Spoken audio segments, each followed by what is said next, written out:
Welcome, guys. I just want to give a big round of applause to ICBC. I mean, it blows my mind that we can all sit in this room and talk about weed. You know, I come from a developing market from South Africa, and it's still fairly new to us in terms of the commercial space. But it's just fantastic to be able to be with like-minded people who are really trying to change the world. Let's not forget that cannabis has the potential to have a seismic impact on the world we live in, which is not in a good space right now. So we all carry a great responsibility to try and make sure it's as clean, effective as possible, and can help move our planet forward. So just I'm going to very briefly introduce myself. I head up Chiba Africa. We are Africa's first cannabis education and training company. I also run a consultancy, very involved in trying to push the whole market forward. We've run sort of 45, 50 webinars in 2 years, and so we're quite at the front of the media. So I represent, obviously, South Africa, and from that perspective, we'll be sharing some of the insights into what's happening in our territory. But before we start, I just want everyone to introduce themselves. So you can introduce yourself and give us a quick snippet of what's happening in your land right now. Over to you. Well, hello to everyone. I am Daniel Cuesta. I am a lawyer from Uruguay, South America. My expertise is in licensing, authorization, and corporate matters for company, and also IPOs, contract, and all that.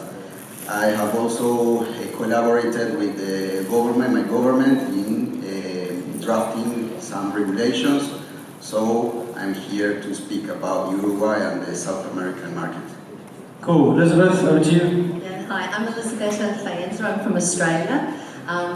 CEO and founder of LeadCan Group, but I'm here representing Australia, specifically Medicinal Cannabis Industry Australia and Austrade and Big Gov. So lovely to talk to you and have the opportunity to talk about the amazing opportunities we have in Australia. Good afternoon, everyone. My name is Carmen Durran. I'm the CEO of Helios Therapeutics, New Zealand's largest vertically integrated licensed cannabis producer. I'm here to share our stories from New Zealand. Helios is a medicines company. We achieved our EU GMP certificate in 2021 and entered the market a few months later. And we're here as well to bring New Zealand cannabis to the world. Thanks for that. Before our next guest speaks, I would just like to give Thailand a round of applause for everything they're doing at the moment in cannabis. Certainly the story that is on everyone's lips at the moment, how you guys have just completely embraced cannabis and just taken the world by storm. So well done. I look forward to hearing more about the market, but please introduce yourself. Yeah. Hi, my name is Visan Osa. I come from Thailand. I am CEO in the IFGC. Thank you. Hi. We are affiliates, and you probably learned that beginning of last month we kind of delist cannabis from the Narcotic Act. So it's created a loophole right now. So it's become a land of smile.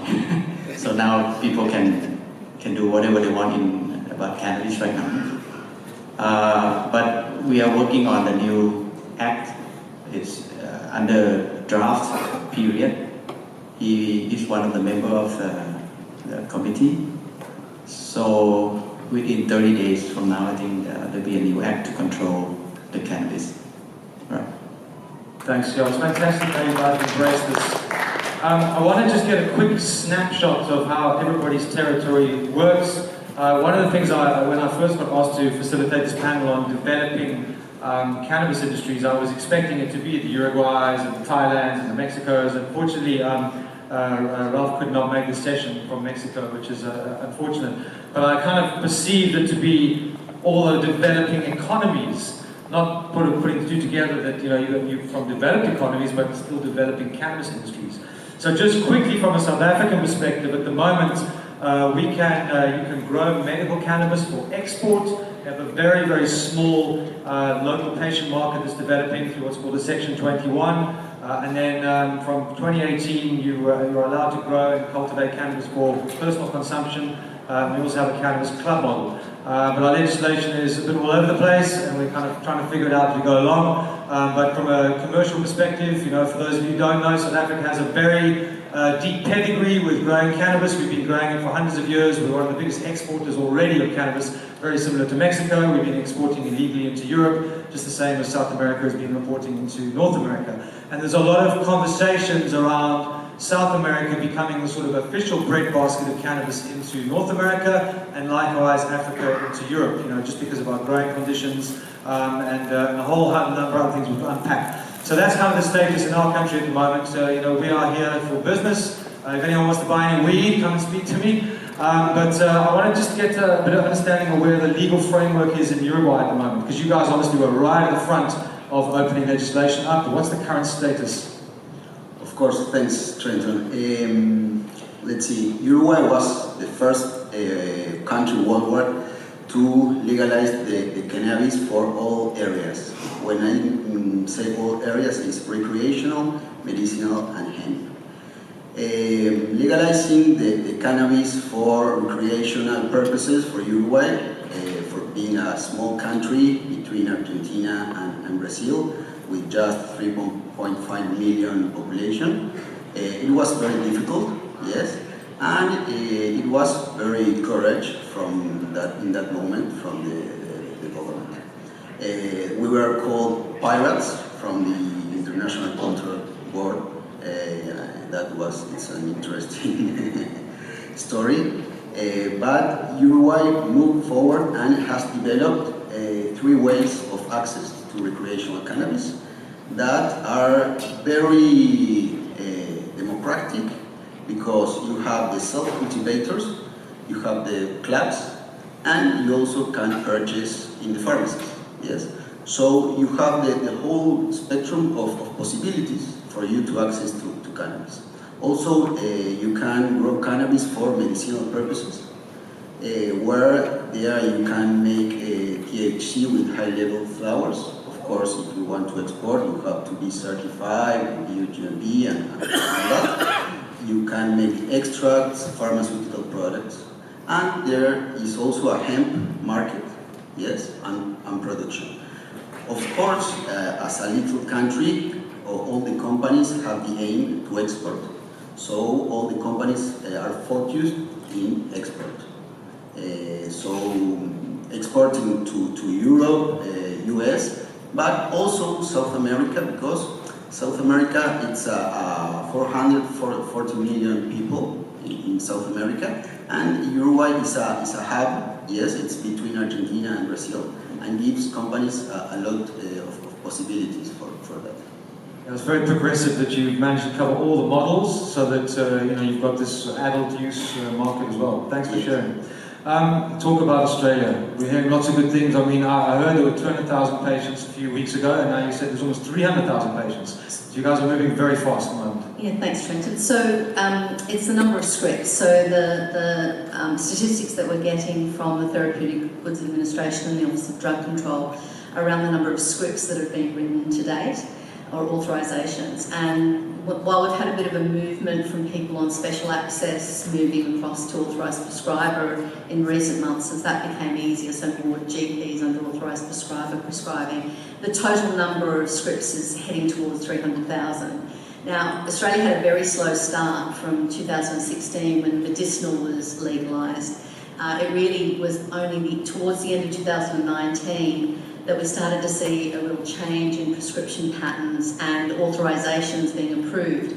And a huge amount of that work comes down to organisations, especially like the Medicinal Cannabis Industry Australia, which is the representative body for the industry, that just worked so hard to develop a relationship with the Office of Drug Control and the TGA to ensure that really sensible legislation got through, and that we really would discuss with the Office of Drug Control the impact of that legislation, unintended consequences. And our industry had more knowledge about cannabis than the Office of Drug Control did. We were all out there working with the plant and working with design. So that really helped us to then see a shift in legislation and a reduction in red tape for patients.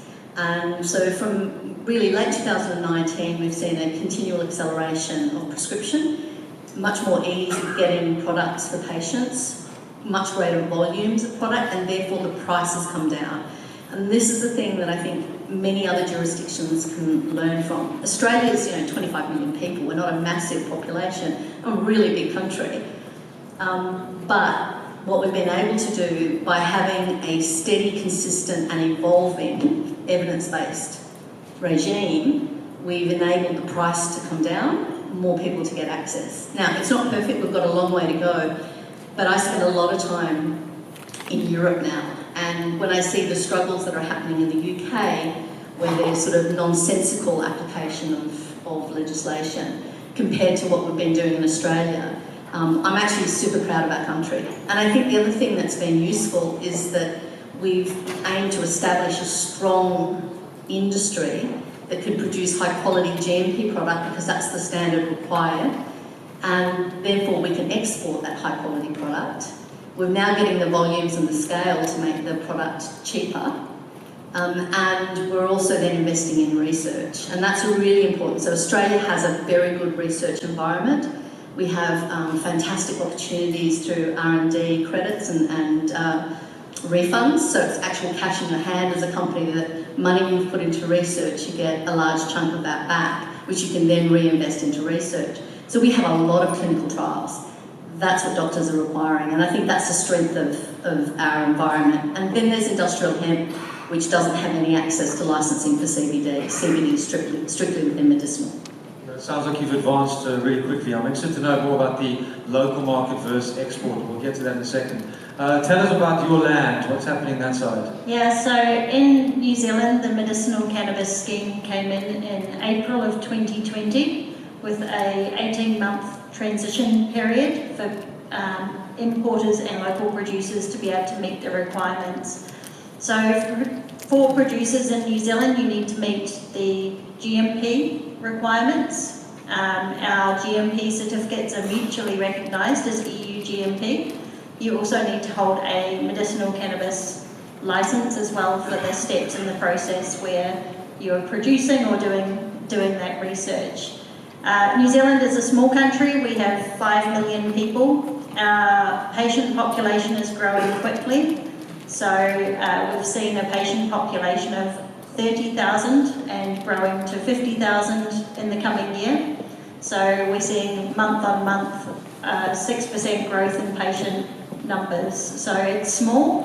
When we compare that patient growth trajectory to Australia, which is a few years ahead of us, the trajectory is really similar. So we look from New Zealand to Australia to see how the market is developing, but also look at what is happening around the world. And I think that while we are one of the newest countries to enter into the medicinal cannabis scheme, there's a lot of learnings we've been able to take from other markets around the world, bringing some of that talent into New Zealand to support our New Zealand market and our ramp up, and that's been a really great way to accelerate. Interesting, thank you for sharing. In terms of your plans in Thailand, is there a real focus on export, or are you trying to stimulate the local market first? What's your strategy? Obviously, you've flooded the market with plants, really kind of opened things up. Is there a long-term strategy? Is export a big thing for Thailand? Yes, basically we are growers, so we grow a lot of cannabis in Thailand. We did it have been doing that for a year right now. So right now the primary market is local. The buyer is the public hospitals. We haven't done anything in recreation yet, and we don't plan to. Our company. So we strictly moving into medical cannabis. Of course, export is our next target, but we are rookie, so we need GACP, we need GMP, so on and so forth in order to export. We're working on that right now, so GACP should be around the corner. We've done SOP already, so I would say probably the latest will be end of this year, and the next step will be EU GMP. Add a little bit, because you talked about medical cannabis.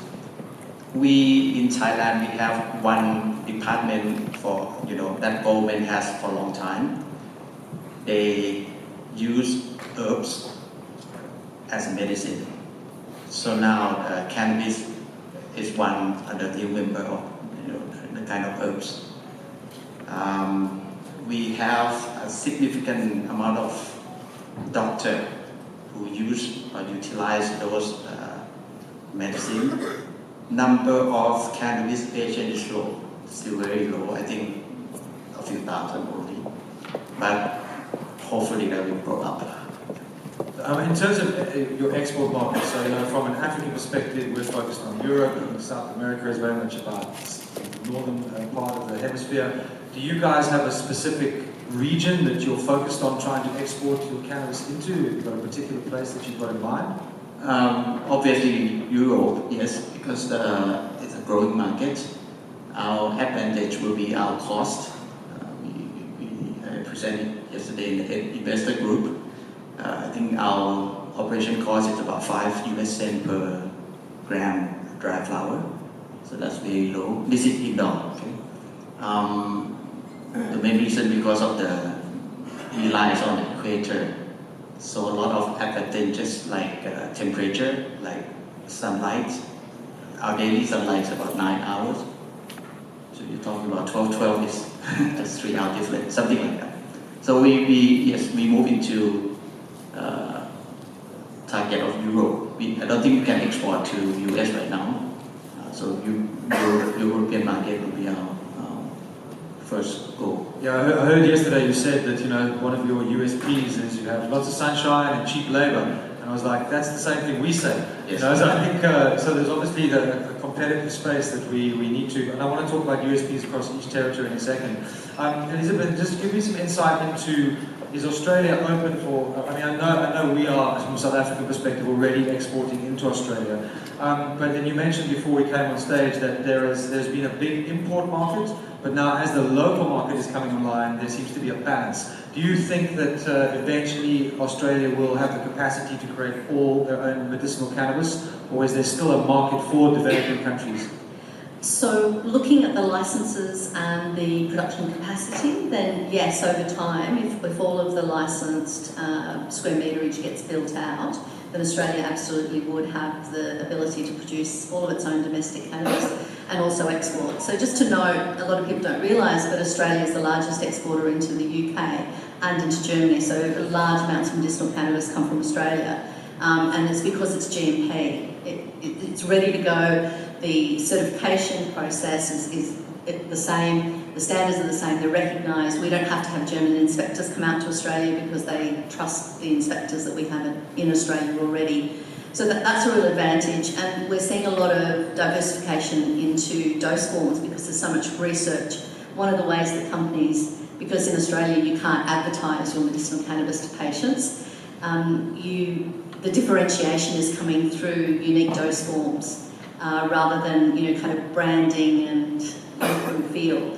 And so we're getting a lot of innovation, and because of our really good R&D tax system, that means that you get a much better return for your investment dollar in Australia than in many other places in the world. And you guys are importing a lot of GACP cannabis and flipping it into GMP because for developing economies, if you look at EU GMP, it's completely out of our spectrum. It doesn't make any financial sense. So that has been to start with. So if you can imagine when Australia first opened up medicinal cannabis, there weren't, it's going to take 2-3 years before anyone would have a license and be producing. And so the government allowed imported products to not have to meet all the arms of the Therapeutic Goods Order 93 and 100.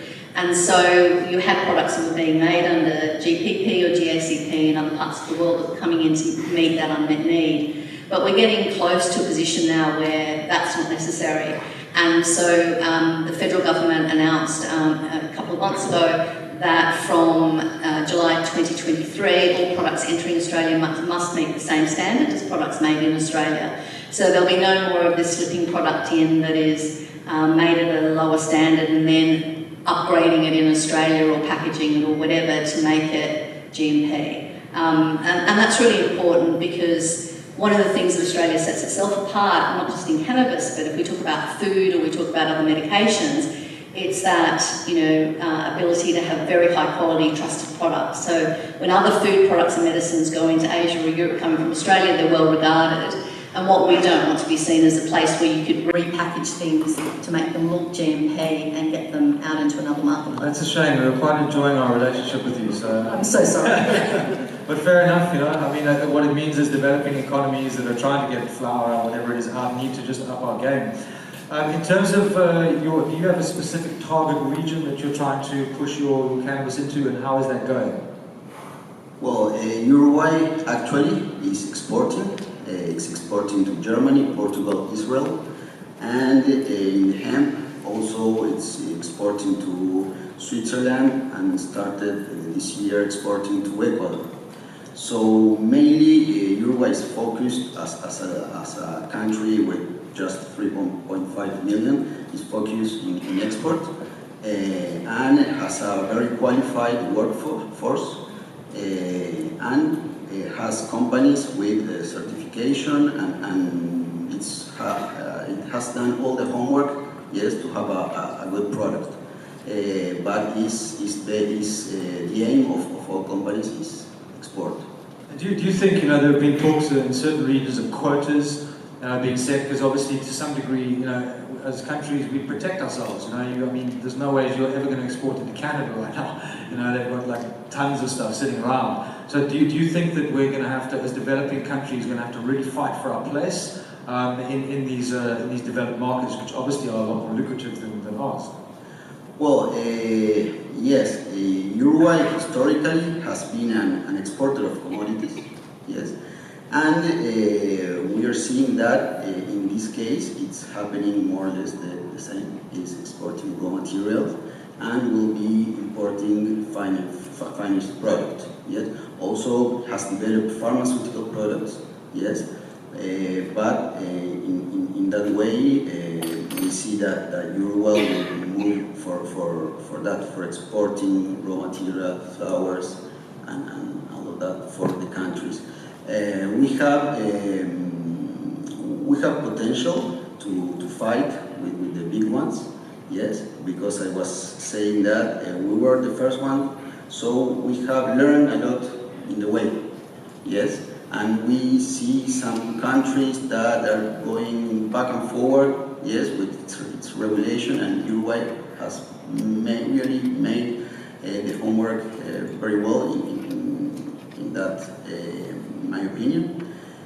So we have all in place to compete with the big ones. Well, you've really capitalized on your first mover advantage, which I think is very important. I was in Lesotho 2 weeks ago, which, or Lesotho as our American friends call it, and I was with government, and they were just saying that they were first to market in Africa. There was a huge buzz about Lesotho, there's amazing growing conditions, etc. But then they didn't capitalize on it at all, so they completely fall at the back of the queue and they're trying to figure out how to get back there. So it does take sort of a certain amount of aggressive business to get out there and build those channels, and you guys obviously had a great runway to do that. Yes, we have moved.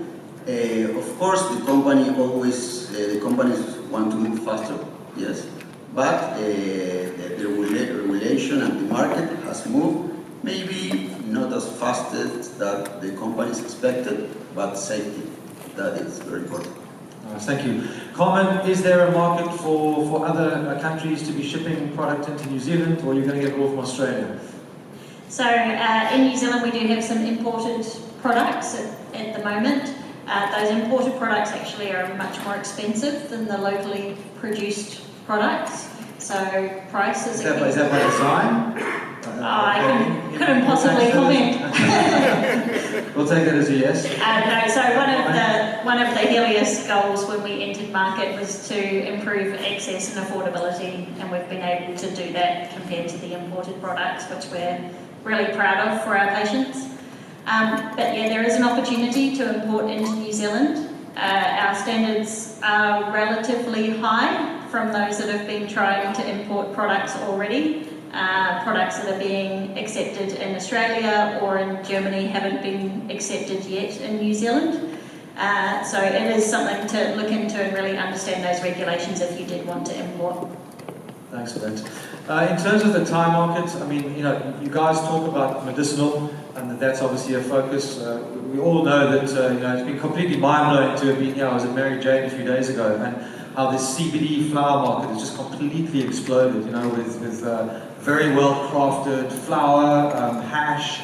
I'm also gathering that it's an entry point and that most people do want to go THC. The reality is that we all talk about medical cannabis, but we know the recreational market is huge and is going to be massive, Have you guys considered that there will be a recreational market in Thailand? Have you got models? Have you looked at the club model, so responsible adult use? Is there any narrative around that at the moment, or are you just focusing on medical?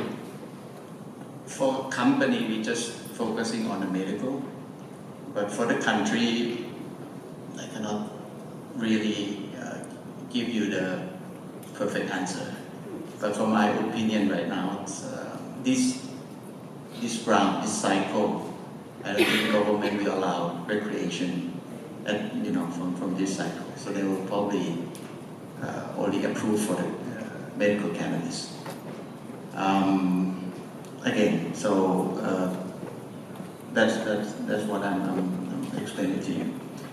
On top of that, what in terms of market, I think we expect a lot of countries in Asia that will open for medical cannabis, but not open for growing in the near future. And that's a big market. For example, like Japan, China, they have a movement to allow patients to use cannabis, but not growing. So that's a big opportunity for us to move into it. And what do you think your unique selling point? What are the advantages? So if you had to stand there with a whole lot of other countries, why should the cannabis industry be interested in cannabis from Thailand? What are the reasons? How would you sell cannabis to the general world? Well, I think I still look at cannabis as a normal business. It is not totally different from other business, according to my opinion. So, first of all, the quality of the product. We doesn't have to grow international strain. We have our own strain. Yeah, and that very high THC also. So we're talking about 20-25% if we do it properly. So that's our advantage. The second one is cost. So if you have good product with a lower cost, you can sell anything. Yeah, absolutely. I mean, that's been the word on everyone's lips, is the cost, Yeah, cost. And you guys obviously have the sun, so you can grow outdoor or in hybrid tunnels, which makes it a lot more cost effective. You guys growing predominantly outdoors? No. For medicinal purposes, it's in greenhouse or indoor. The two possibilities. You can grow also outdoor, but the companies have decided to use the two models. So what are some of your USPs as a territory? Why should we care about cannabis from Uruguay? Well, first of all, Uruguay is a hub. It's between Argentina and Brazil. So if you want to enter South America, yes, as I said, a continent of 440 million people, yes, Uruguay it's a very good option, first of all. Second, it's a country that in South America has a stability institution, and it's very important. It's the country with less corruption levels, and it has the investment grade, that it's also very important. Also gives tax exemptions for the company and for the companies, and has qualified workforce, and is the second country worldwide, yes, in renewable energies. And we also have the government supporting, yes, our sector. In fact, they put a stand here, the Uruguayan government, yes, paid a stand in this expo to invite investors to come to Uruguay and produce in Europe. Tell me, when we talk about developing economies, we often talk about the financial benefit of cannabis to the people on the ground. It's a big challenge in South Africa at the moment. We have farmers that have been growing cannabis for hundreds of years who are still criminals, who have been growing cannabis to feed their kids and to send their kids to school, who are technically criminals. And then we have big farms that have a lot of capital invested into them who can grow cannabis legally who are not criminals. So we have this complete juxtaposition between the people who have actually put cannabis on the map and are still unable to do that. So our licensing situation is very, very complex. Does the Uruguayan government recognize that cannabis needs to be able to filter down to build the economy and to also filter down to the lower levels of the economic spectrum? Or is it just really focused on bringing as much cash in as possible? No. The government from the 2013, 14, and 15 onward, I would say, has seen the cannabis sector as an industry, yes, that brings possibilities for all the spectrums of the society, not only for the big companies, yes. You have also 2 or 3 acres, for example, family owners, yes, that invested $20,000-$30,000 for hemp CBD flowers, for example, for exporting to Switzerland. That's accessible. Exactly, yes. Well, what about in Thailand? Do you have a strong mandate from government to make sure that the people on the ground also benefit from cannabis? Yes, they do. I would like to classify it into 3 categories right now in Thailand. So one is the major player, big player, like what we are doing. And the second one is they allow any household to grow up to 10 plants per household. But again, you guys know better than me, growing cannabis to have flowers is not easy at all. So in real life, I don't know that they can do commercially. And what can they do with those 10 plants? They can do whatever they want to. Sell it? They cannot sell it. They can consume it. Okay, and then there's a gap in between, which is the underground, who used to having experiences to grow, and now they are legal. So that can be like SME for me, who grow cannabis a small amount, but they know exactly how to do it and sell it. So we have 3 categories right now. So it is filtering down and trickling down as opportunities are open. Yeah, government even announced to give away 1 million plants. That's exciting. Where did you get 1 million plants? Huh? Where did you get 1 million plants? The government grow them? Yeah, they grow them. No, they have seeds. Yeah, small. Yeah, but again, It's fantastic. you guys know growing cannabis is not easy. So it depends on. I'd be interested to see how many of those 1 million plants actually survive and go to flower. That would be interesting. Million plants, female and male, and in detail it's not very easy. Baptism by fire, just get in there and just learn the hard way. It's exciting. Exactly. You guys are in completely different economies, so I guess the narrative around the bottom layers of people is not so prevalent, but is there access? Is it an exclusive kind of industry where you need lots of dollar to get in, or can you find that there's a general sort of access, people have access generally? So from the industry, the commercial perspective, yes, this is an industry that requires expertise, understanding of both agriculture and GMP, and the costs of facilities are very pricey, and they're long-term investments. The one thing I will say from Australia is that under our constitution, things like personal use of something like cannabis actually falls under state legislation and isn't in the remit of the federal government. And any time that representatives of the federal government are asked about this, they'll say, well, it's a matter for the states. And so we've seen the ACT has legalised personal use, personal growing of cannabis for personal use. They've legalised that. A number of states have decriminalised, and I think last week, or it might be this week, in Western Australia, they're having a debate about it in Parliament. And so there is that kind of harm minimisation and kind of recognition of kind of ubiquity of cannabis within Australian society. I think we actually have almost the highest personal usage of cannabis of anywhere in the world. So you're a bunch of stoners. Well, I can't comment, but maybe that's why we're so easygoing. Fine, you can be honest with us. But from the medicinal perspective, even our supplement industry has very high standards, and so our nutraceuticals and our food supplements, vitamins and minerals are always produced to a really high standard, and they're recognised around the world as being, really high quality products. And so from when the law was changed because there were patients in need who were dying or in severe pain, really suffering, and their families got together to really lobby the government and got into the media. And so we always remember in Australia that we were begun by patients, and the whole idea of strengthening the Australian industry is to get that price down, and certainly why I started my company was to do whatever I could to help the industry to get to a place where it could compete with the non-regulated market. And the floor price for licensed medicinal cannabis in Australia is now the same as the floor price of the black market.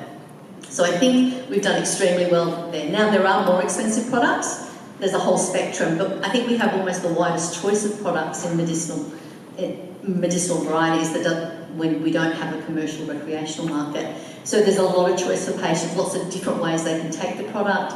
It's becoming much more personalised, and we're starting to see interest now. Some of the work that the Medicinal Cannabis Industry Australia has been doing is being to reach out through healthcare practitioner and patient groups to talk to the colleges of general practice and specialist colleges. And we're starting to now see movements towards education being developed by the colleges specific to medicinal cannabis. And that's really where we're going to see a lot more doctors feeling comfortable prescribing. Obviously, you've always got the bleeding edge doctors and the leading edge doctors, but the more mainstream doctors will require that education. And so that's a real focus of the industry and the industry's organisations and the various patient groups in Australia, to get really well-educated doctors, get the endocannabinoid system recognised, within teaching schools and continuing education programs.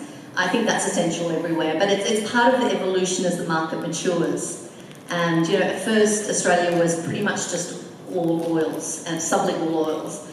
Now there's I think 140 different methods of taking the product in Australia, and we've also shifted from being predominantly processed products now to high quality flower products, taking more and more of the market share. Interesting, thanks for sharing that. In terms of New Zealand, there are, in developing economies, you've got lots of parallel industries. So if you've got a developed pharmaceutical industry or an agricultural industry, it's a lot easier to pivot and bring on these new sort of areas.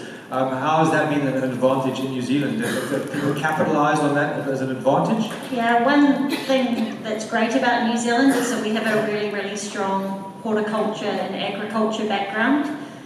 We have a lot of innovation in this space that is being able to come across from other crops, so from kiwi fruit, from Pinus radiata, around tissue culture, around light treatments. So we're able to use that right now as we're entering into the industry. And I think that collaboration and that opportunity is really exciting for what we're building in New Zealand, and a key way of us being able to accelerate our pathway.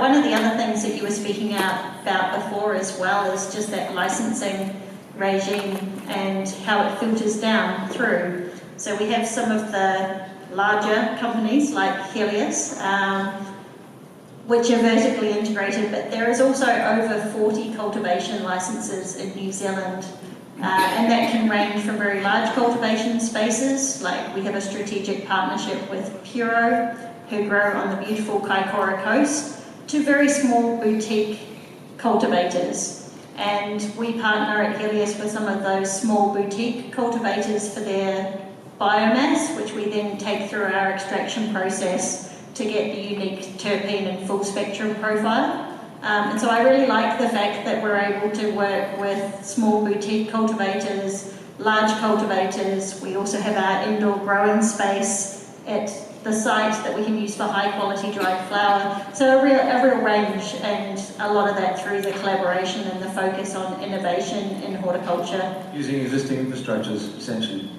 Yeah, absolutely. Existing infrastructure, also existing research at the universities. So we have some strong agricultural universities that are doing research in this space that can see the opportunity for the industry for students who are graduating. And so those students are doing research and then feeding not only our product pipeline, but also our talent pipeline as the industry matures. Thanks for that. In terms of the Thai market, you've obviously got certain industries that are more developed than others. Have you identified industries within Thailand that you think will embrace and help the cannabis industry move forward? You know, whether that be pharmaceutical or agricultural or product development. Right now, there's a few big projects going around, which I can give you information for some of them. One of them will plan to use part of cannabis plants to become chicken food. They have research in Thailand, and they found that chicken, after they have that probably cannabis leaf, the chicken become more calm and lay eggs more. So that would be. Lay eggs more. You lay eggs, okay. That's one big project. The other one also come from the huge company. They plan to open satellite clinic using cannabis, and that's one I love it so much. I mean, they plan to become using like CSR for the one who cannot, afford for price. That's a good project moving on also.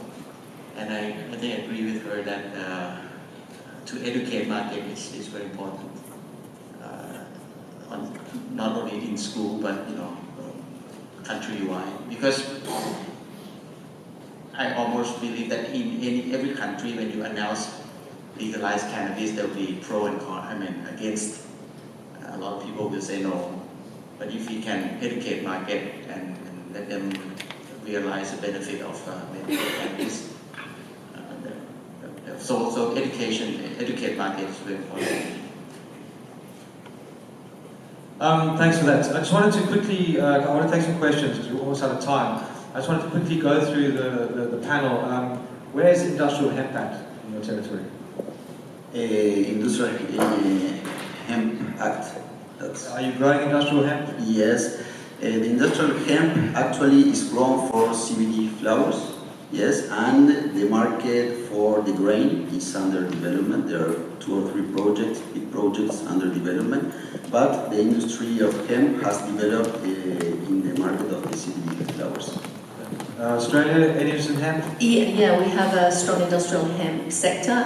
In 2018, Australia and New Zealand, under the Food Standards Australia and New Zealand Act, allowed hemp seeds to become a food, and that means that health food stores have all sorts of hemp products. We don't have a hemp CBD. Market CBD is either a Schedule 3 or Schedule 4 product in Australia. But the separation has actually worked really well because there's been no confusion for hemp farmers. They know they're building either for industrial purposes or for food or for food for animals or for human consumption, fibre, fabric, etc. And so the farmers haven't kind of been lured by the promise of CBD flower and then forgotten all the fantastic environmental benefits of industrial hemp. Yeah, absolutely. And so in New Zealand, industrial hemp is available for food and fibre. Yeah, that's good to hear. We do have hemp also. Yes. Okay. And what's the focus for hemp there? Is it textile? Because obviously you've got a good industry there. Textile, mainly textile right now. Yes. Yeah, because we obviously we all talk about the sort of THC cannabis, which is more the sexy side, but at the end of the day, as I started to learn more about hemp, a few years ago, the ability for, or the capacity for hemp to have a positive impact on our environment is completely mind-blowing. So we often get stuck in the high THC conversation, but I just wanted to touch and see where each territory is at. So it's really encouraging to hear that there is hemp running in parallel to that. Guys, we've got 5 minutes left, so if there are any questions, if you could put your hands up, and this gentleman here will bring you a microphone. Going once. Any questions? There we go. There's a gentleman over there. There's a lady. Ladies first.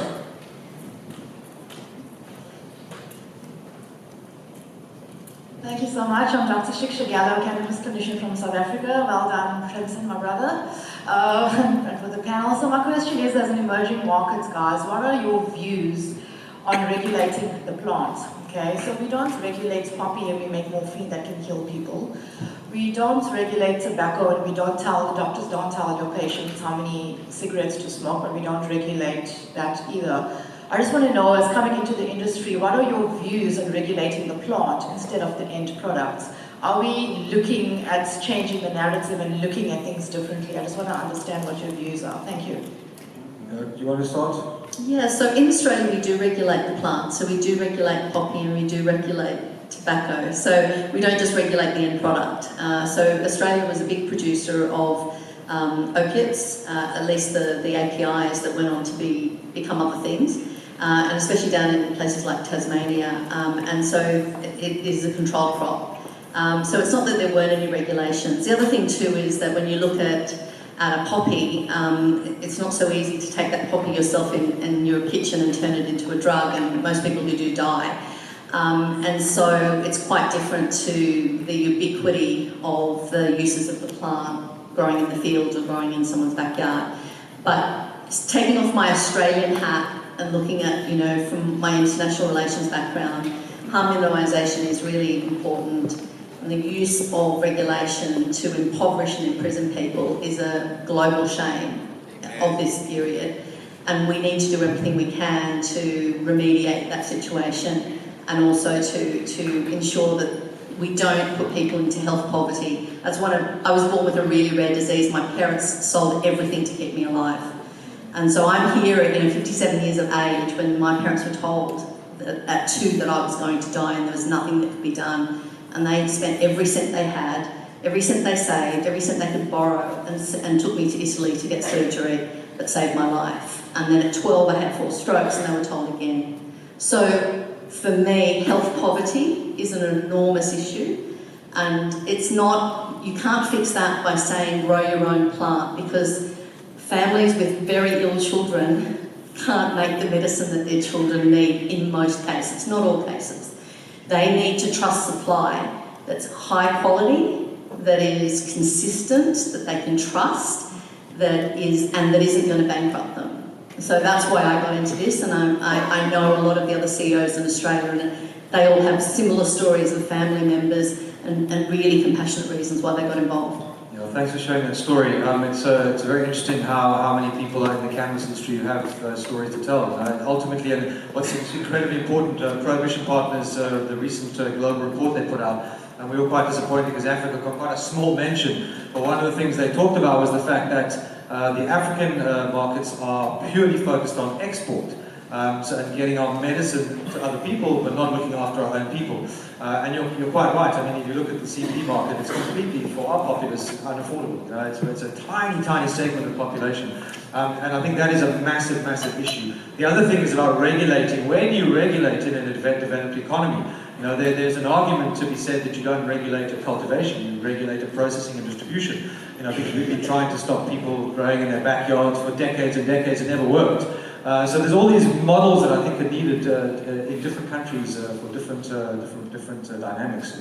Any other questions? I think we can probably take one more. Yes, sir. Darren, getting here. Can you guys hear me? Or I can speak without. I can hear you. Now we can hear you. Now you can hear me. I'm Darren Hickman here from Afro-Helios Global. Thank you very much for a great panel. Trenton, good to see you again. As usual, great job. I love you, Canada. My question is actually for you, or my comment. You said something that caught my attention in reference to EU GMP. And correct me, I think you said it was not financially possible for South African cultivators. Can you unpack that a little bit more? So ultimately, one of the USPs of a developing economy that has good sunshine is obviously our light. So if we start to grow indoor, the cost of processing is similar to growing in Canada or Europe, because it's indoor. Yes, we have low cost in electricity and low labor costs, but as efficiency in the international market increases and the cost per gram comes down because of economies of scale, etc., the opportunity to compete price point wise on an EU GMP level is, I don't believe it's long-term sustainable. We need to, I believe in our territory to grow medical cannabis, that growing in tunnels, hybrid tunnels is the best way forward because you get the utilization of the sun, but you also are growing in a controlled environment. So I think that's one of the biggest challenges, is we can't sell like for like. We need to look at the strategic advantages we have from our territory, from our sunlight, and all those other elements. We need to figure out what the best thing is. The other problem at the moment, from a South African perspective, is it's the tail wagging the dog. So we are being dictated, in inverted commas, by the international market, who want a particular THC level, who want particular strains grown. So I would like to see developing markets, like yourself and us, being able to come to events like this and go, this is what we grow, this is how we grow it, this is our cost per gram, and sell cannabis based on what we are developing as opposed to being told what to develop. The other fear we have is exporting raw products and then importing product back into our economies, which we've been doing for decades, especially in Africa. And that just can't happen because that makes no commercial sense. So I hope that answers your question. Great. I think we have time for one more question. Or cool. One more question, guys. One more question. Anyone have any hands up? No? All right. Everyone I think that's it. Sufficiently educated. Sufficiently Let's hear it educated. for our entire panel. Apparently,